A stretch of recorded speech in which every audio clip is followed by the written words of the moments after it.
kami memilih untuk bekerja bersama masyarakat yang sebenarnya masalahnya banyak sekali. Kami mencoba berbagai alternatif supaya masyarakat bisa berpartisipasi, terlibat di dalam proses perencanaan hingga proses pembangunan kampungnya kembali.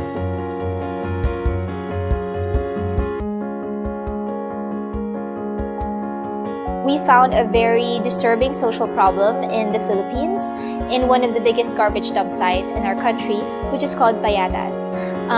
It's around 40 football fields big, there's 500,000 people living in the area, and most of them are victims of unfair trade.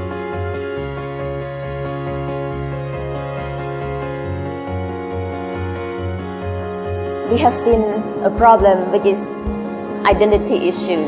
And this identity issue is not only relevant to Cham people, but also to other ethnic minority, because identity is something like you know who you are. And so when you know who you are, you can go forward, you can go to the future.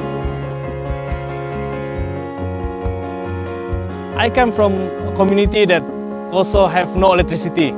So we were looking at different ways of alternative ways instead of just waiting for the government to extend the grid and so on. Arkom bekerja bersama komunitas, fokus di masyarakat yang terkena bencana, pasca bencana. Dan yang kedua, kami bekerja di masyarakat atau komunitas-komunitas yang ada di kampung-kampung miskin di perkotaan. Cham is an ethnic minority group. They are the descendant of the kingdom of Jamba. However, this community or the Cham people, they what we call they are still considered as a marginalized group. So a lot of story that struck me. First, I felt very hard in order to make sense of their past because I was born after the Khmer Rouge time. And we have trained around 800 artisans. So before, they used to earn around 20 cents a day for a whole day's work, but now they can earn as much as minimum wage, especially for those who are working for full time.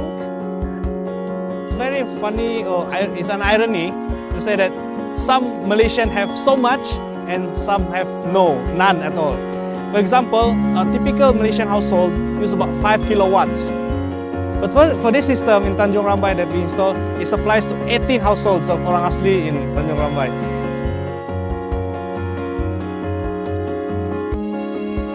Di sini ada banyak sekali bangunan tradisi, bangunan heritage yang mungkin orang di sini warga di sini tidak biarin, akan hancur sendiri atau dijual. Sayang sekali, anak cucu kita nanti kehilangan cerita. One of the biggest things that we can explore is to think of how in AirAsia Foundation's supply chain or value chain, how social enterprises can answer to a particular need. Because one of the things that we really are trying to do is to engage the market. And it is really through selling the products that we can be more sustainable.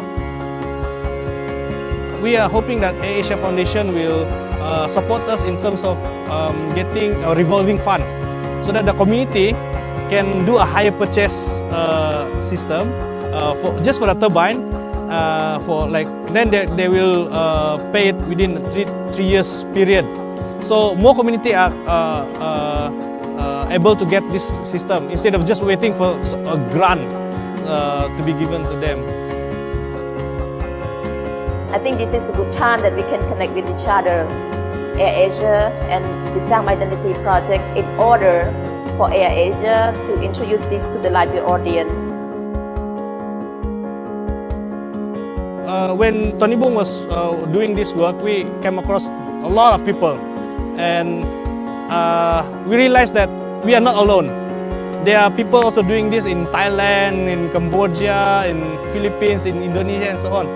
So in the future, we hope that the technologies and also the experience that we have can also be shared amongst groups, communities, in the Southeast Asia, especially in ASEAN region lah.